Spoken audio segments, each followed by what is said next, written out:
the trail got built in the last 10 or 12 years as well. But it never got completed. It was being essentially developed in bits and pieces, and nothing was connected. And a big reason for that is the city didn't own all the property. Some of the property was owned by the private sector, so you can't just build the trail on private sector property. So bits and pieces were getting built. About 3 years ago, I was out for a walk one day, and I was walking along the creek in a section where the trail hadn't quite been done yet.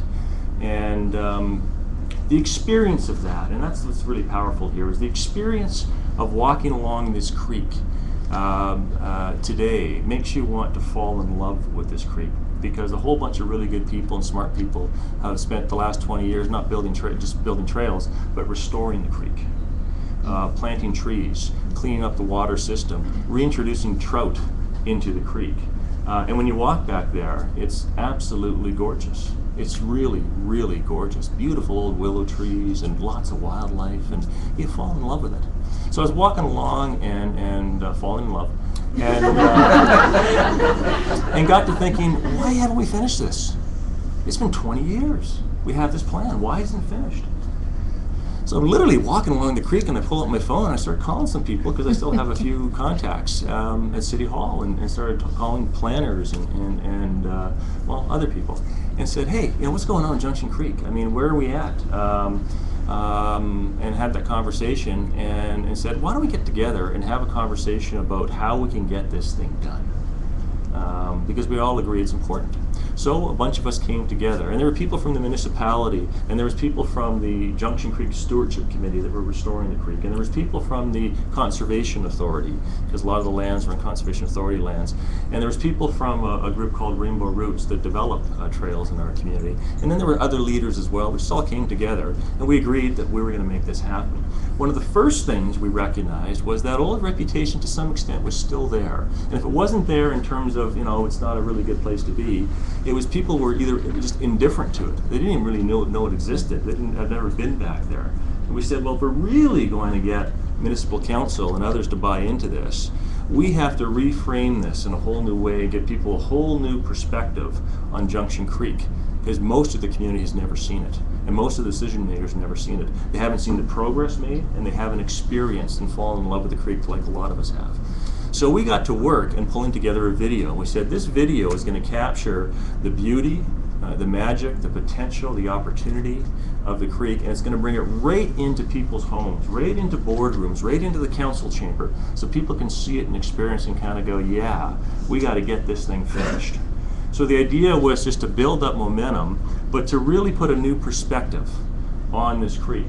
And so today, thinking about reframing issues, I thought this would be a helpful way of thinking about it. And what I'd invite you to do as we watch the video, it's just under 7 minutes long, I'd invite you to identify the different ways this is being reframed. It's not just one thing, it's a whole bunch of ways that it's being reframed. And then we can have a conversation about that afterwards.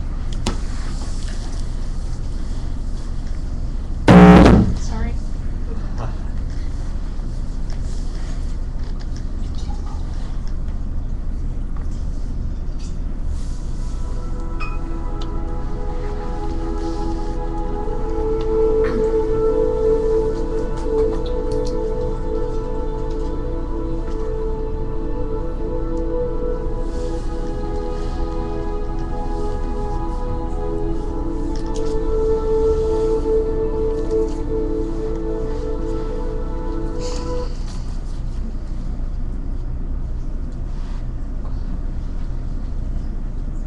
That's a dramatic pause. Yes. Falling in love, can you feel it?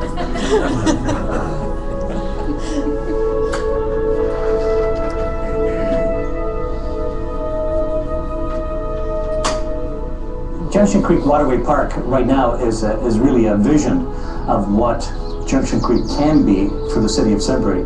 The creek runs right through the heart of the city, literally from the northeast through the center, comes out to the southwest, and it really connects all parts of the city to itself.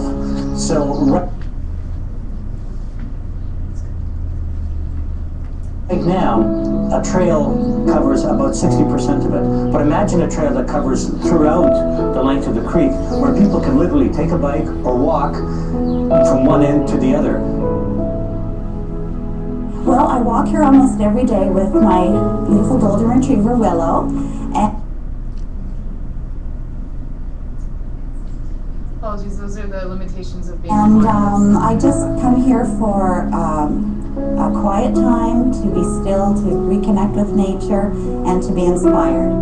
And for me, this beautiful linear park is an outward expression of that inner quiet space that we all really need to find inside. It's a place where we also connect as a community, because as we're walking, we say hello, we wave to each other, we might stop and talk.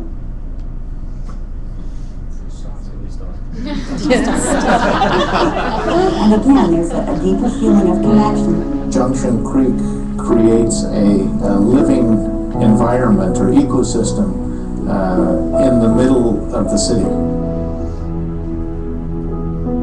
That is the ideal urban creek where you could retreat literally by taking a few steps into an almost wild environment. Think of it now as a place where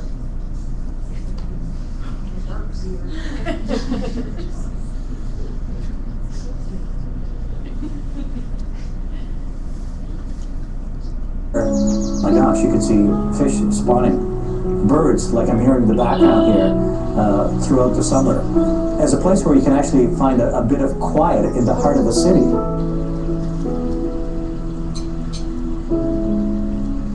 Beauty really, really matters to people. And so if you want a city that's going to succeed, you want a city that people want to raise their kids in, it's got to be a designer city, because this is exactly the combination that they want. And what is that combination going to be? Well, it's going to be the urban amenities and proximity to nature. If you can't make these creeks beautiful, if you can't make it so people can slip out of their house and spend 10 minutes walking downtown from every direction and be in places that they like. We visualize our city as a park, and we take it from that point in every decision we make. This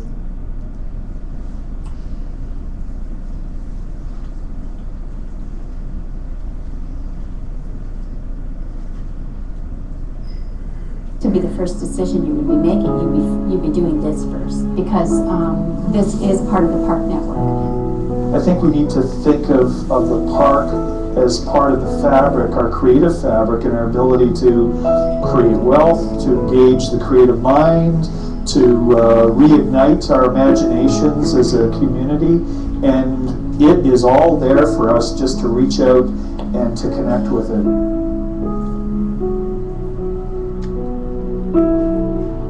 So access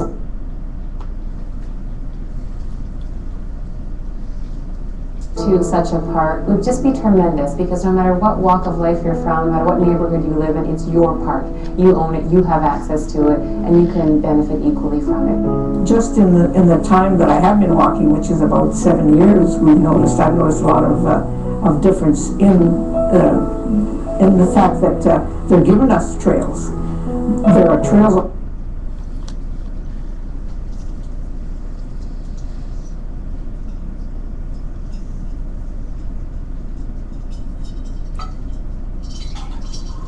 All over Sudbury that they never had before. So it's not just for residents and their health, it's also a tourist attraction.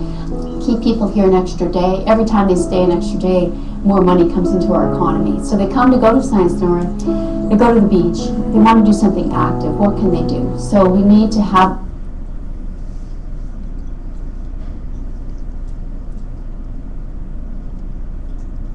this network in place. You know, it is a place that you're telling the people in your community that you care about. You care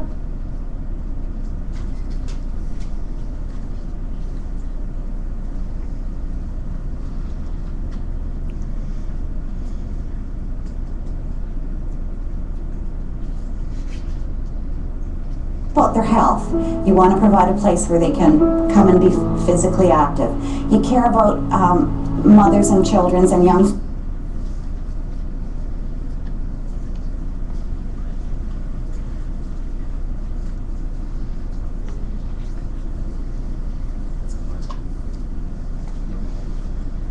families. You're providing a place where they can come and relax and play with their children.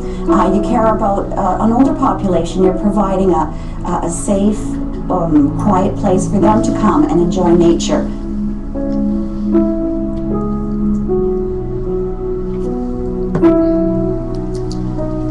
For decades in this community, we've turned our back on the creek.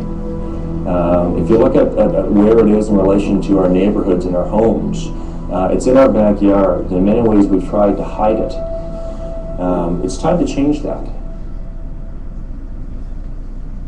So one of the biggest challenges is in the next 5 years is to connect the creek and fill in all the missing gaps that we have to create a complete waterway park from one end of the creek way up toward Garson all the way down to Kelly Lake. The vision for the city is to be able to connect this almost like a swamp.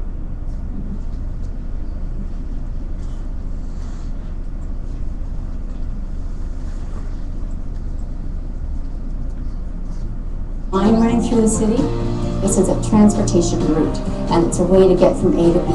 Well, I think it's as important as the arenas for the young kids, because there are a lot of the baby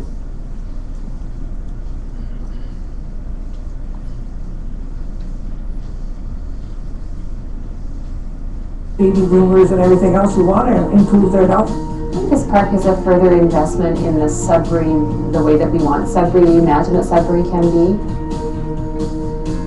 The real opportunity, I think, for all of us here is that Junction Creek defines a corridor that stretches right through the city, and it connects. It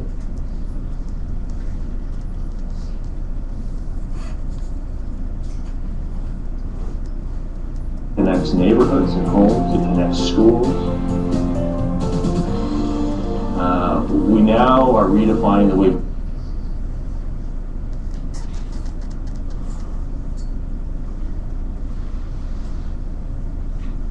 people will get around our community. A vision that has green pathways connecting one end of the city to the other is so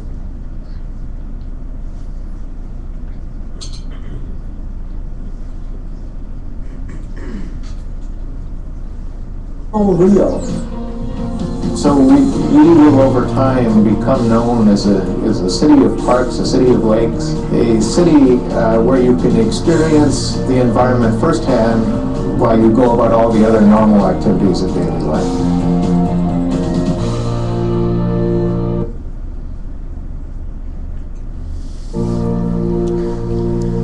That's it. Sorry about that. It's a lot better when you see it. So just to cap that off for a moment, the committee we pulled together, we ended up calling Connect the Creek, and so one of our key messages was connecting the creek, connecting the community, connecting the trail systems. Representatives on that group include the groups I'd mentioned earlier, lots of people from the municipality, the planning department, recreation department, that kind of thing. The health unit is part of our group as well. Other just volunteers and community leaders. We brought it to council 2 years ago. Well, we brought this video, in fact, to council 3 years ago, and asked for their endorsement to say, yeah, we agree, let's get this thing finished in the next 5 years. And they asked us to come back with an action plan, so our partnership developed an action plan, came back to council about 6 months later, early 2010, with the action plan that they endorsed and said, yeah, we think this is great, you've got our blessing, and we'll be part of this. They put some money on the table, and so in fact they've budgeted about $75,000 per year for this entire term to go towards this project. The expectation is going to be leveraged with other funds as well. And in the last, since that time, we have actually completed some sections of trail. Somewhere, I think, arriving at about 3. The trail system is 18 kilometers long. 11 kilometers had been completing, which is about 7 left. We've completed now almost 3 kilometers in the last couple of years. And we hope in the next 2 years we're going to be able to complete the last bits. They're the toughest bits because of property acquisition and ownership and that kind of thing. But this coalition, this group, this Connect the Creek partnership is the group that's really now driving this and moving this forward. All right. Thank you, David. I have all sorts of questions. I'm working on a section of trail in Toronto and similar challenges. So Karen is here from City of Timiskaming Shores to share some thoughts on, from a planning perspective on the health piece. So I'll turn it over to you, Karen. Okay, this is where the conference slows down. I had a counselor in Timiskaming say he'd rather watch paint dry than listen to planning, so bear with me. So I'm a registered professional planner and a member of the Ontario Professional Planners Institute, we call it OPPI.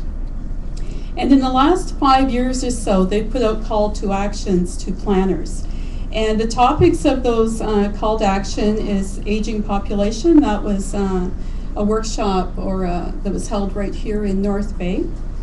One is for local foods, active transportation, and healthy communities. So I say this is the last 5 years, so the healthy communities concept is very new to most of us, and I think maybe the health units are a step ahead of us because they've seen the statistics and done the research and know the effects on health of not having healthy communities. I think the tie to planning, the built form, the sidewalks, the trails, is kind of lagging behind. It's being more known now. A lot of us have trails, that sort of thing. A lot of small communities, like Bev said, there are no planners. The message maybe isn't getting out there, and that's something we need to work harder on. I think it's been understood in leisure services, parks and rec departments. They've done a very good job of getting people active and that sort of thing with their programs and parks and those sorts of things. But I think the other departments in City Hall may not have so much knowledge on that. And I'll give you one example. We were pre-consulting with a subdivider going to put in, I think it was 15 lots. So this was a subdivision, like Bev had talked about, it was 10 lots, and then they apply for 10 more and 15 more, that sort of thing. So they come in and say, so city, what do you want? And I said, okay, well, when we built that road, we want a sidewalk, and it's like, sidewalk? We've been building here for 30 years, we never built a sidewalk. Well, times have changed. We have this new healthy community strategy. We're going to build a sidewalk.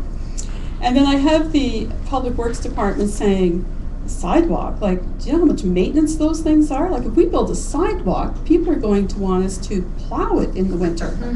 Oh yeah, that's part of our livable winter city strategy. So we kind of sawed off at, okay, well, an extra wide paved pavement, a road, where we could delineate a walking trail. And that probably works better anyway if it's all asphalt. And then it can be for bikes and skateboarders and rollerbladers and that sort of thing. So I think we're on the right track there. Again, we'll have the hierarchy that the arterial roads will have a sidewalk and that sort of thing.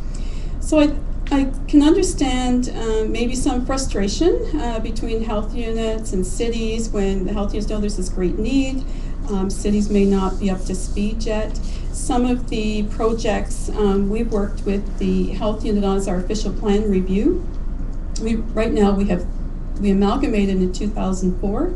We have 3 official plans and 3 zoning bylaws that are over 20 years old. So we have no policies on any of these new ideas that are coming out. So we're doing our official plan review. We did a community profile background document. We sent it off to the health unit. They came to some meetings, they sent comments back, but they were in a completely different language. And we looked at them, and some of them, we were afraid to write into the document because we really didn't know what they meant. And our hands are being tied, what if they make us do these things and we don't even know what we're doing, so. It's true. The other side, I'd like to hear your side too over there. And the same with our official plan, the draft official plan went out and we got comments back on that too. So I think having, we talked about conversation being so important, and I think it really is. I think we need to understand each other's language and get together more often, and not at public meetings and formal things like that, but just getting together, maybe going for a walk on the boardwalk someday at lunch or something like that. And most recently we had the gal from the health unit to come in and talk about smoke-free spaces, and how the whole city should be smoke-free, and council, should pass a bylaw. I mean, that's a law. That's scary stuff.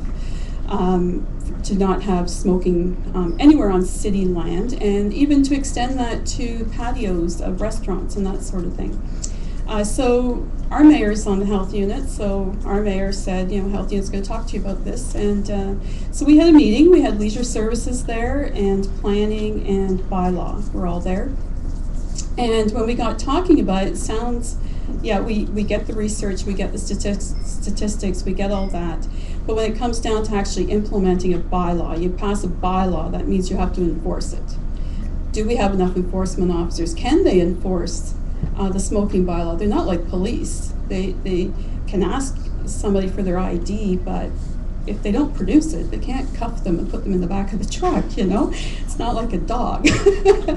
With animal control or with property standards, we usually deal with property and vehicles, parked vehicles, that sort of thing. So some issues there, and what does it cost? And, if we ban smoking from our beaches, then we have our big bikers reunion and they party there and they camp there. What does that mean? Does that mean they can't smoke there? And what about the ball tournaments? And it just kind of snowballs. But I think the message I have is don't give up. I mean, we can start in little steps, outside the arena doors and that sort of thing. And I think every little step, every meter of trail, every meter of sidewalk, every new crosswalk, every policy is another step forward. And in the end, we will have a healthy community. But it's going to take some work and a lot of conversation and really getting to know each other. I think we talked about who to call at City Hall. I think the planning department is a really good place because we're used to working with all of the other departments. When we get an application for subdivision, we circulate that to all the other departments and get their comments. Everyone has input into it. We are mandated through the Association, Canadian Institute of Planners and Ontario Professional Planners Institute, to act in the public interest, like the health units are. So we're always weighing private interest versus public interest, and making decisions that are best interest of the public. So I think I'll stop there, and we can have the questions and that sort of thing. But certainly don't give up on us. Thank you. All right. Thanks, Karen. So you've heard three similar but different perspectives on framing health. You may have some questions. I had one that started to come a little more. I'm wondering how, if you have any thoughts on how health units can determine where to start. And you mentioned the smoking policies as a place to start. It may not, in your mind, have been the ideal place to put energy, but I don't know if you want to comment on how to determine priorities in the community or in the municipality, and how to frame the work that public health could be doing. Where to start, I think, was the... I said start with the planning department. Start with the planning department, yeah. Are there any issues that you find are kind of top of mind for people? For me, the language is an issue. The lenses, the roadmaps, a big long thing you said about equity. Equity focused health impact. Can people hear? We might have to use the microphone. I think the language is a good place to start. We hear a lot about lenses, and I said whatever Stephanie called her health equity thing. I think that's a big barrier to both of us. So be more precise or specific. Be more specific.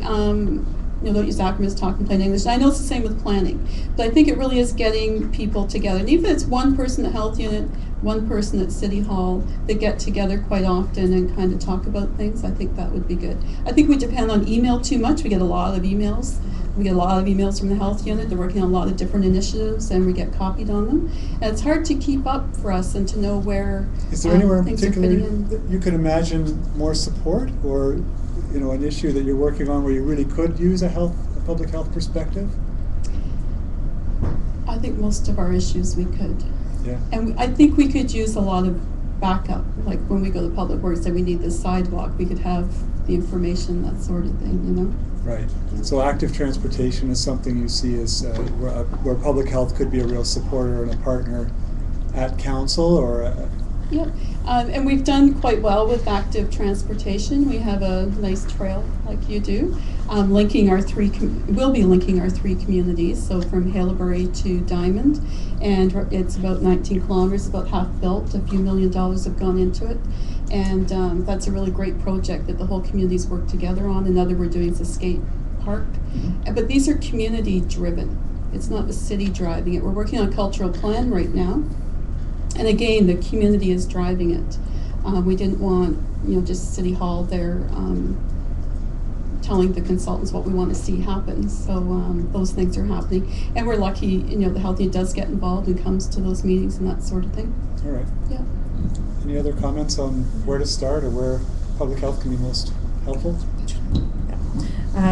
So speaking as the manager of the Health Equity Office, I would say a priority that is always top of mind for our health unit is putting a focus on those issues which may disproportionately affect those who are already marginalized or vulnerable.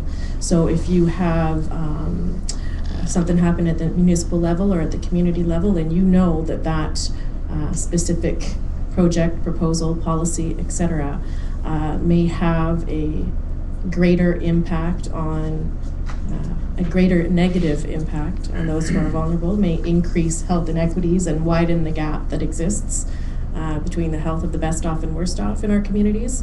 That is an area where we would focus our efforts. Do you have an example, Karen? I don't know. Sure. So some of you, certainly from public health, may have heard of the 10 promising practices to reduce social inequities in health. Anybody heard of that? Yay, good to see some hands.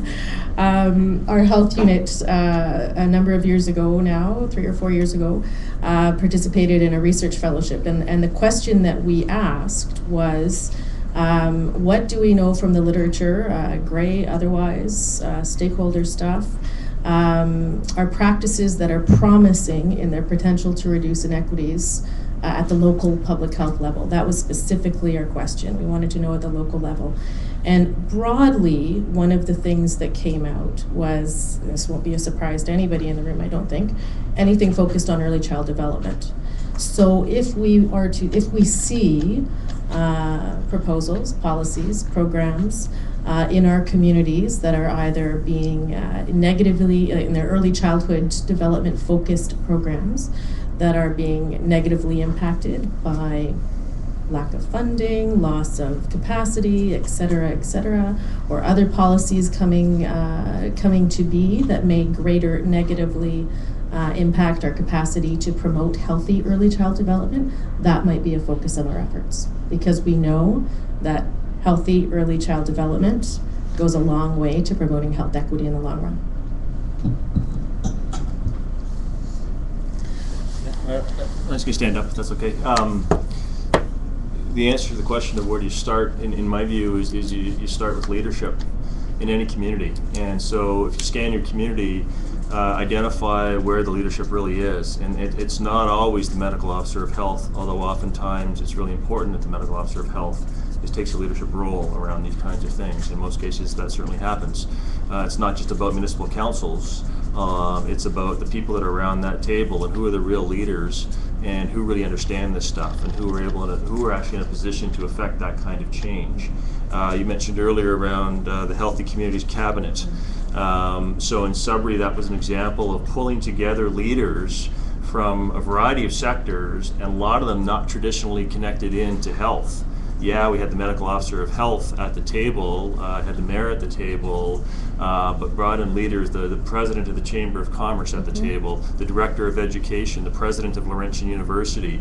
Basically, it was an understanding that you really have to leverage leadership in your community and pull those leaders together in a new way, so that what it becomes is health units having to give up some stuff, having to give up the mantle of we're the public health experts. Transferring that into other sectors so the planners become health experts, and that business people understand that they have a role and other groups have a role. So really, and to me, that's what leadership is about, is giving up some stuff and giving ownership to other people to make that happen. When I think about Sudbury and anything that we've really done well as a community, been successful at, it's always been about pulling together leaders from a bunch of corners of the community, working together to make it happen. There's a lot of education that has to happen. Healthy Communities in Sudbury has been around quite a long time. Someone, you said earlier, I think, Karen, that you're just kind of starting maybe around what Healthy Communities is. I can tell you that Sudbury started in the Healthy Cities movement in the late 80s. And it's taken a long, long time. It's not like we had a conference and suddenly we were healthy community experts. It's taken 25 years to shift the culture in our community from our old understanding of health and what we had to do as a community to come together. And there's been lots of learning along the way. But I think over time what's happened is we've seen this almost like this critical mass of people that have come to the same understanding and perspective on this. So when I talked earlier about Connect the Creek, in my view, there was a lot of people that really made that happen. The key person that made it happen was a municipal planner. Bill Lautenbach, you saw him in the video there. He's now the general manager of growth and development in our community. But 25 years ago, he was the guy that said we ought to build a trail system along Junction Creek and pull people together. Planners are incredibly talented people in a really important position. I know when I first got on City Council in 1997, we had standing committees back then, and I had just come from something called Heart Health. So some of you may be familiar with Heart Health. So I was the director of Heart Health in Sudbury for a few years. And that really shaped my thinking around how to impact on health. And so I got to City Council and had to choose a committee to stand on. What standing committee are you going to be on? And everybody thought I was going to be on the Health and Social Services. And I said, no, I want to be in Planning Committee. Not only that, I want to be chair of the Planning Committee because I think that's where it starts. And today, if you look at the city's official plan, it started with a Healthy Communities Conference that drove the official plan review 7 years ago and actually has sections built in now on healthy communities and active transportation, those kinds of things. That's a pretty important policy document for a municipality, and they're doing a review right now again. And so over time, it sort of embeds itself in the policies, but within the leadership culture of the community. And I think that's where people get really frustrated too, is when people that should be stepping up in their community to make stuff happen aren't stepping up. The leaders that really have to make this happen are sitting on their hands. I heard a story earlier about a counselor in the room that is also on the Board of Health, and how that leadership in that community, have a counselor on a Board of Health who really understands what needs to happen around shifting the health of their community, is making all the difference. That's what this is about. It's about people that position themselves in places to affect real change in their communities, and that's why I always answer that kind of questions. Always, it starts with leadership. Right. Interesting to follow your trail through heart health to council to mayor, OP policies that include healthy communities. Okay, I have all sorts of questions, but I know you may have questions as well. It's just an informal opportunity to have a conversation, so I don't know if anyone else in the back, I see a hand. Yeah, just in a lot of cases in Ontario, some of the healthier communities inside many of the larger cities are those that are the older neighborhoods, those that are based on 19th century street patterns. They're not based on the car necessarily. And what they have in a lot of cases is an environment that people walk. They have something to walk to, a mix of businesses, services, and it's not just a path, or common open public space that is sort of organically developed in the community, a square where interesting businesses and access to different types of food are available. Can you speak to that a little bit? It's not just about roads, it's not just about road development or pathways, it's about giving people a public, organic public spaces where they can go and meet each other, find services, and get there on foot in neighborhoods that aren't designed for automobiles.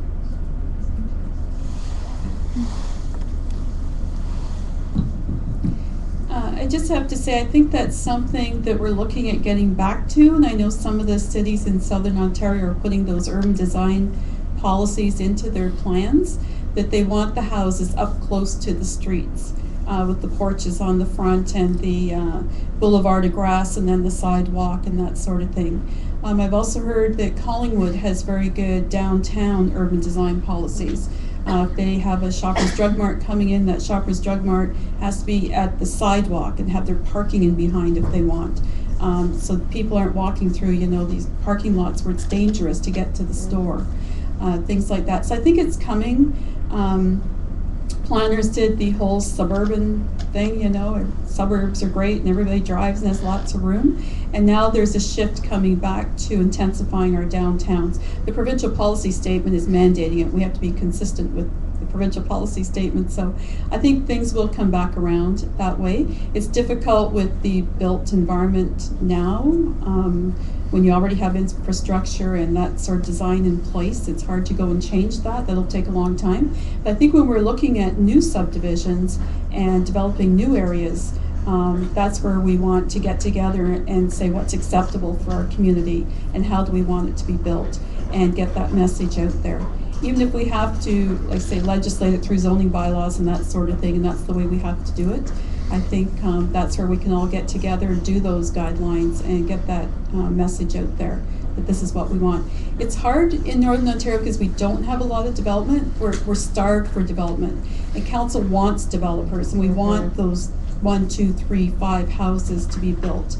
The other thing we have is the developers are building the subdivisions, they're making all the lots, and then they're just selling the lots. And people are building their own houses on them. And so we don't necessarily have as much control as they might have down south. And councils are very reluctant to go to a new business person or new developer and say, you know, in our community we do it this way, because they don't come along very often. So that's a real challenge we have too. But hopefully we will get there. They say these things take a long time though. I would just add, I think that the health,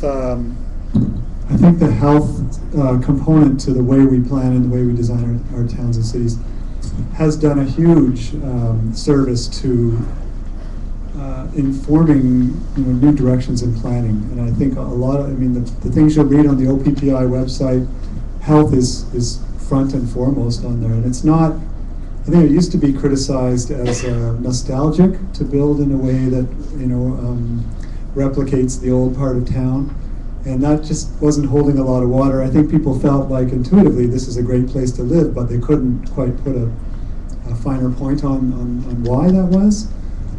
So now, of course, there's the health piece. There's also the costs of sprawl, building infrastructure that is you know, longer than it needs to be when things are spread out in huge distances, and then the quality of life piece. And I think it came up in 1 or 2 of the videos. I think maybe in the river video, the idea that you're attracting people to your community. If North Bay is competing with Sudbury, and I have to decide where to locate a company or to go as an employee, I might start looking at the quality of life piece, and that includes all the indicators on quality of life include walkability. So they're starting to be able to measure quality of life, and that too has helped bring us back to the older models of planning towns. If I could build on that too, I think that's a really important point. Is Northern Ontario is unique. We're you know, vast stretches of land, different climate, and so there are some challenges. And I know what it's like to be, you know, a municipal councillor where you got a developer coming in and want to build something, bringing more assessment into your community. It's hard to say no, and you don't want to put too many restrictions on that. But again, I think that's a piece around leadership that you got to do. We're talking about framing stuff. And one way I think we frame this stuff is thinking about lifestyle as an industry. I believe that's something we should all be hanging on to, because quality of life is really important. But when you use that phrase, you know, people have an image of what that is. If you use lifestyle industry with business people, with developers, with investors, and you take that approach in your community, that's where I think in Northern Ontario we've got a lot of leverage. We offer a lifestyle in Northern Ontario that I think is really, really important. I'm trying to attract physicians to my community because I'm part of a family health team like some other folks in the room. Physician recruitment and attraction for all of us in Northern Ontario, I suspect, is really important. So when you think about framing issues and going to city council and you're trying to get approval on a trail system or some new park or some lifestyle thing, frame it that way. Young doctors are looking for lifestyle. and they're making decisions about where they're going to set up shop based on the lifestyle you have to offer.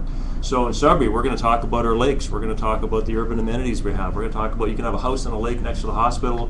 Great, urban lifestyle. You're not going to be stuck in traffic for an hour every day when you're commuting back and forth to work. There's a lifestyle piece, but if we think about that as an industry, it now I think shifts the framework from one of a nice quality of life thing to this is about improving our economy. This is about positioning the image of our community differently than it used to be, and it's about connecting it to things that are already important to our community. And I think that's one of the key learnings for me through the years around how you frame or reframe issues, is connecting that issue to something that's already important and already on the council's agenda. If council thinks physicians recruitment is important, then figure out a way to tie your health initiative to that objective. And there's lots of ways that can be done. Just share another example. So just building off of that too, we have an event coming up on December 5th, and this event started off as one thing and has morphed into another, and it's kind of an interesting example of what you were just talking about. I mentioned earlier we'd done an analysis at the health unit looking at some health outcomes based on deprivation across the city of Greater Sudbury. So we had these results, we could see some inequities. We decided we weren't going to just publish a report with those results for our community stakeholders and partners and general public, but rather first we were going to engage a variety of our partners and stakeholders from across sectors to ask them, first off, here are the results. What do these results say to you? Do they reflect what you know about your community? In what way do they not jive with what you know? What do you think might be some of the underlying factors influencing or contributing to what we're seeing? Or what are some of the strengths in our community, more importantly, that are maybe mitigating some of those areas where we're not seeing inequities? So there are some important questions that we wanted to ask them, and that we were going to have these consultations, and then we were going to publish a report based on what we heard from them.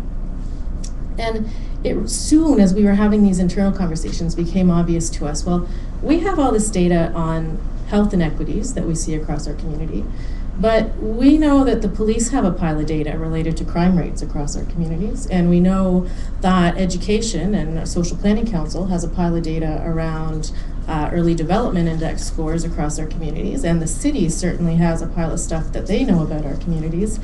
And wouldn't we have a richer discussion if we could present all of this information that we all had at one event and then build a conversation on that? So we've partnered with those agencies to host an event on the 5th, and the questions the way that we're framing the topic is, what's keeping you up at night? So we're all going to talk about the issues that are keeping us up at night. For us, it's inequities. For the police, it's their crime rates in certain areas. For the city, it's other stuff. For education, it's their EDI scores, et cetera, et cetera. And then we're going to have the conversation from there. Where do we go to next? So what's keeping you up at night? We all have our what's keeping us up at night. They're all driven by the same root causes. We know they're all driven by unemployment. They're all driven by poverty. They're all driven by homelessness, et cetera, across our community. So how do we work together to tackle some of those broader issues in our communities? But we found a way of connecting what we had to the key challenge, the mandates, the raison d'etre for those particular sectors, and I'm hoping that will be an effective way forward. Just on that, Stephanie, who are you, like obviously those partnering agencies are presenting the information, who have you invited to receive the information? Leaders from across, it's starting out with we've tried to keep it a little focused. So an invitation list directed at more community leaders, but from across sectors. So Chamber of Commerce, universities, education sector, mental health, you name it. They've been invited to participate, with the extended invitation beyond that. Include those that you feel are most appropriate to have the discussion from within your sectors and agencies. So hopefully we'll have a richness there, where people can really share their area of expertise with us about what they think are the driving factors influencing, for us, health outcomes across our community. Any other questions? Yeah. I have a comment. The municipal perspective that you gave us I thought was really important for public health, because you touched on a number of points that we really need to pay attention to and that we can learn from. Because one, you said that we use language that you didn't understand. That's so important. We make the assumption that everybody knows what we're talking about, and that's a real problem that we really need to figure out a way to make it very clear and practical for you. The other important thing I heard you say was that you need support from us, not just with the public, but internally to get things done. Mm-hmm. To your engineers, to your counselors. That too is something that we relish the opportunity to partake in, and we need to make that connection so that we can do it. And again, in terms that we can really make it so that it's practical and you understand it. The other thing, the really important point that you brought up was a policy failure, which was you couldn't implement your smoke-free because there were so many areas where people were putting up roadblocks saying that you can't do this because that group won't allow it. You can't do this because you can't enforce it. Well, in public health, we have that expertise in that we've dealt with this before in so many other issues. And what I call demythification, and I'm not slurring, but I don't have a speech impediment, but it's true. There's so many myths out there, and especially about enforcement and about, well, you just can't, we don't have the people to do it. But we can help that. We have the statistics, we have the experience to show that these policies become self-enforcing. For instance, think about it now. Can you imagine somebody sitting beside you in an airplane smoking? No. Or in a restaurant? It just doesn't happen. You don't have to have police going around giving tickets. Things like that we can help you with that information to go to your counselors who are making decisions. So hearing what you had to say was really important. Thank you for that. And I'd just like to add that was the first conversation we had with the health unit on smoke-free places. We've agreed to meet, again and again. That I think it has to be done in small steps, and a lot of things are like that. When you first hear it, you go, and you go and talk to all your departments, and you hear, all the problems with it. But there will be a solution to it. And when Patricia from the health unit there said, well, City of Ottawa did it, you're going, well, City of Ottawa can do it. What's our excuse? I mean, that's right. But it's that mindset that then something has to change, And if somebody came along and said, staff, you are going to make this happen, it would happen. We'd find a way to make it happen. So I think it's just switching it around to, we want this to happen, how can we make it happen, as opposed to, well, we can't do that. So I hope, as I say, don't give up. Absolutely. We'll get there. And one of the biggest things that we try to do is that we really try to point out to municipalities that you're not the first, and that when they do, exactly your point, that when they do realize that, other places have done it and this is the success, and that really debunks a lot of the myths too, and it can be done. And one comment I want to make to your point, that public health needs to give up public health. That's my goal. I want communities that are so healthy that the municipalities, all the other leaders, they know what to do and they don't need us. So your point is extremely well taken. Can I just put a plug in for official plans? And I know we talked a lot about that, but I just want everyone to know how important official plans are. Because not every municipality, most municipalities do an official plan. There's a huge public participation process to developing an official plan. Once we've developed it and it's approved by council, it goes to the Ministry of Housing for approval. So all the provincial ministries also have a say in our official plan. So when this document is finally approved, we have it there, and somebody comes in and wants to do business in our municipality, we say, here are our policies. I mean, this isn't me, the planner, dreaming this up. These are our policies. This is what our community is saying. This is how they want to develop. It was a big process. Everybody was on board. Everybody had an opportunity time and time again. The draft came out. The second draft comes out. The final comes out. So there's a lot of community input into it, a lot of provincial input into it. So it's a very important document for the municipality. It can be changed if there's somebody wants an official plan amendment, site specific. Otherwise, there's a 5-year review, which is a statutory process too. So if you have a chance to get policies into that official plan, they're very hard to get out after, because this is what our community said they want to do. So nobody's going to mess with that without going through another public process to do it, right? Which is a lot harder. So if I can just put that one plug in, that's one of the most important documents in a municipality for policy direction and that sort of thing. Just a question. Quite a few of the smaller municipalities don't have planners, so you're working with the council and you're working with the clerk, but I don't think sometimes they get the bigger picture, and it's a real sales job to get them on board and start moving things along. It takes a long time. Is there some resources that they can get from some organization provincially to assist them from the other side instead of just hearing it from me? Do you have any planning structure, a planning board, or a I'll have to ask them. Some of the joint municipalities planning are very small. Yeah. I'm suspecting not. Yeah. A lot of them are in some type of a planning structure, even if it's a planning board. The Ministry of Housing has a lot of information on planning and land use planning and development, that sort of thing. A lot of municipalities use planning consultants to do their planning, and a lot of them are registered professional planners too and can provide that information. I actually had one municipality say to me, well, health's not, we don't have to do anything to do with health, that's the public health unit. No, you deal with roads, you've recruited a nurse practitioner for your health clinic, you've done this, you've done that.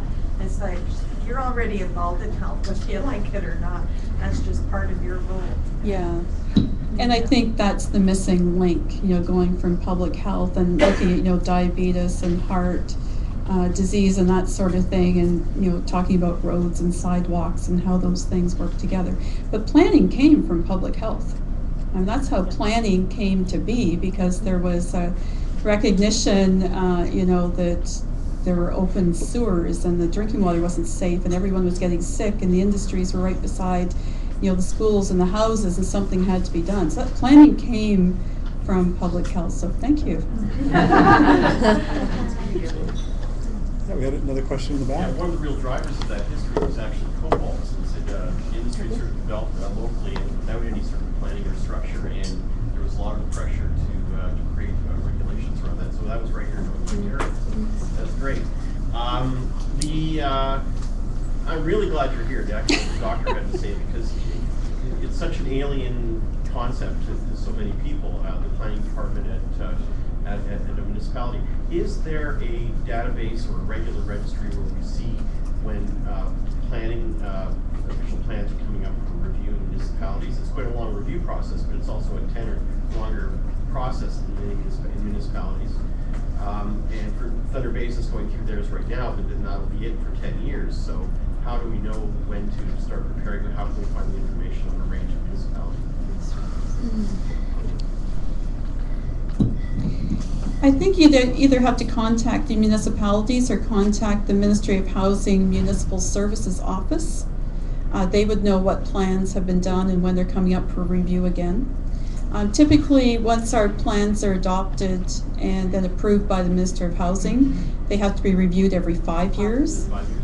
And then 2 years after that, we have to have our zoning bylaw done.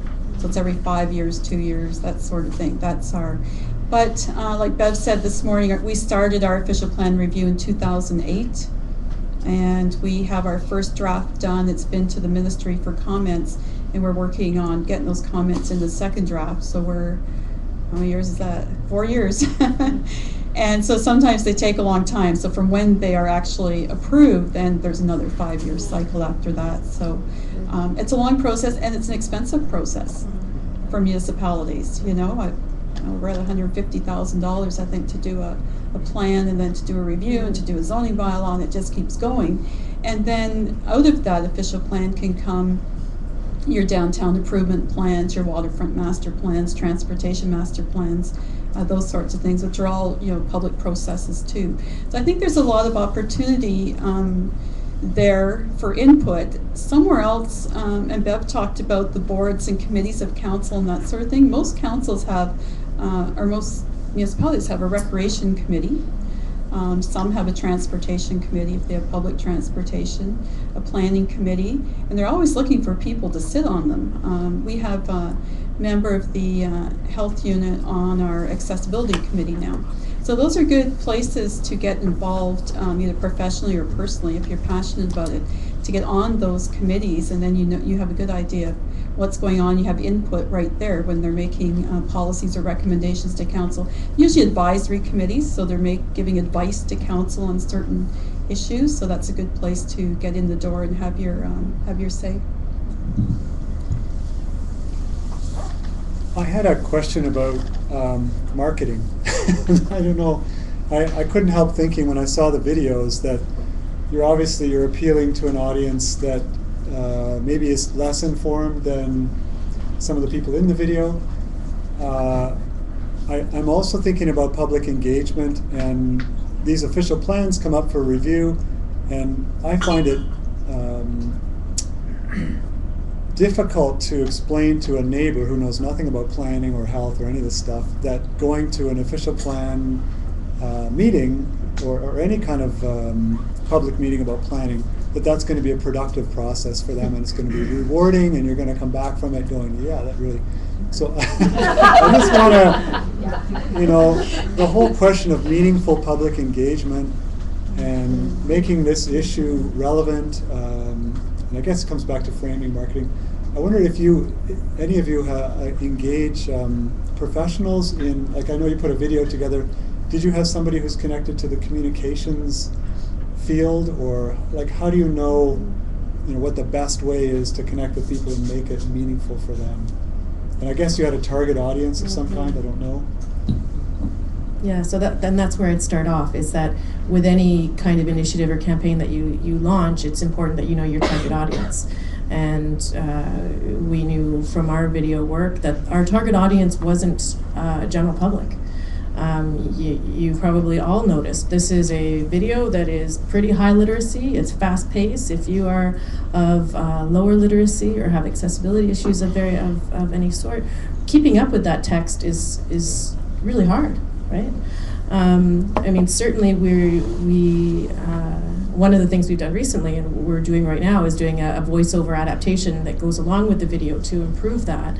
But we knew from the get-go that this wasn't intended for taking out to general public. This was intended for use, specific and directed use with decision makers from across the community, with community coalitions and groups in a facilitated way, so that it was never meant to be a let's see how many YouTube hits we can get because we think that from that hit we'll get some action.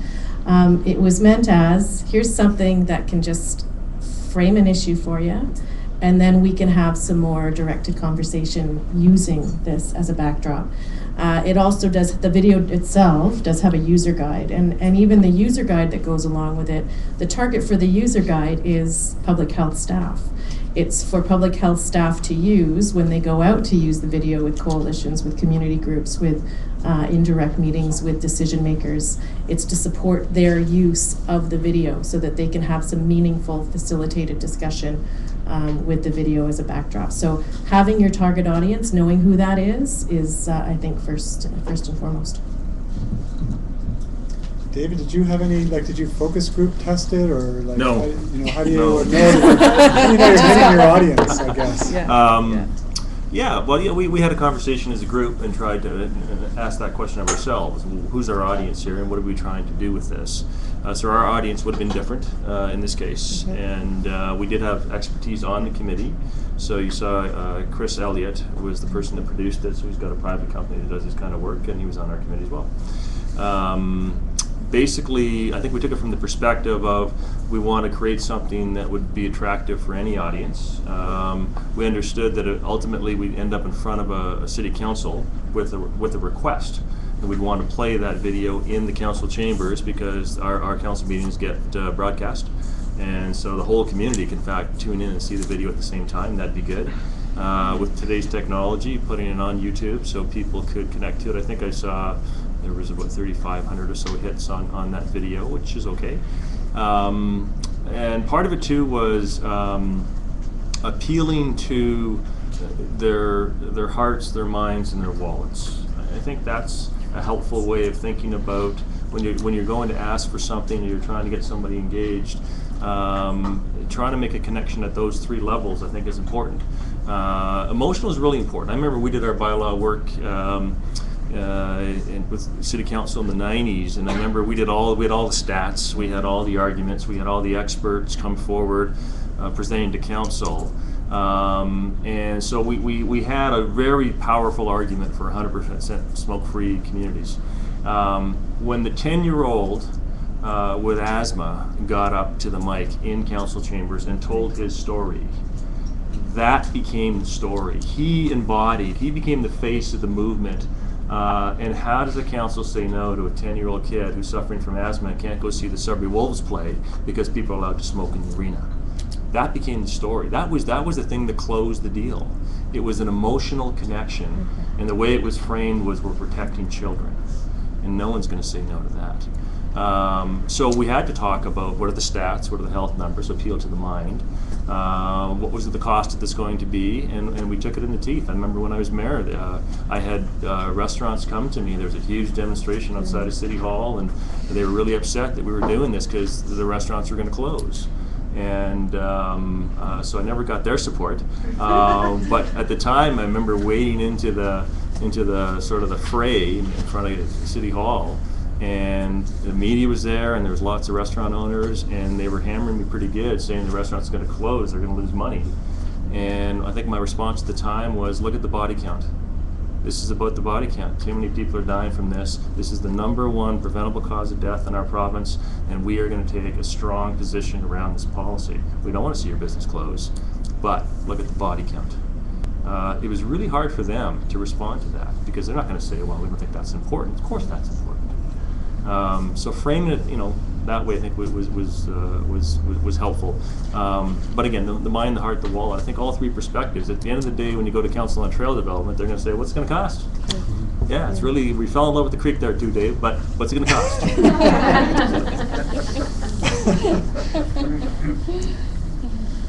Okay, Karen, any thoughts on how to make the public engagement process more meaningful or targeting that audience? Well, I don't think planners do a real good job of it. Often we just do what we're mandated to do, one public meeting inside a council meeting, and people can't or don't feel they can speak up because they have to walk up to a podium, with a microphone and speak in front of council, and the media's there. And I think we could do more work on that. I know some municipalities they're getting more engaged, they're doing community meetings and that sort of thing.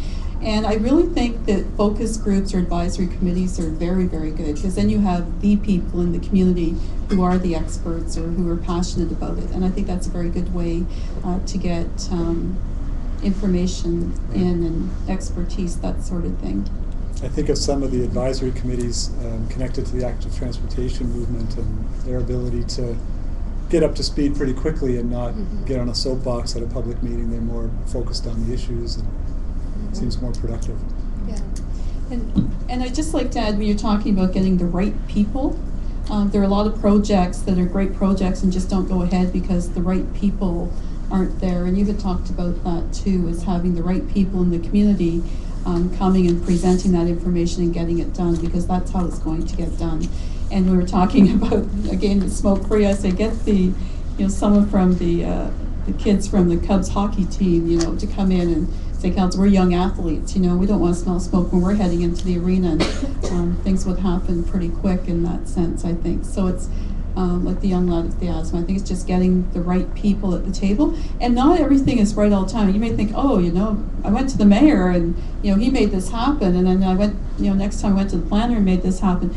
But it doesn't always work in every situation. There may be different people, different models, that sort of thing that are going to work. It won't be the same if you're looking for what's the tried and true method of getting there.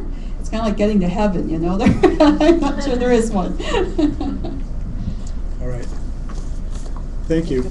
So I think that's all the time we have right now. I just want to thank all three of you for sharing your experiences and your advice, and thank you for your good, thoughtful questions.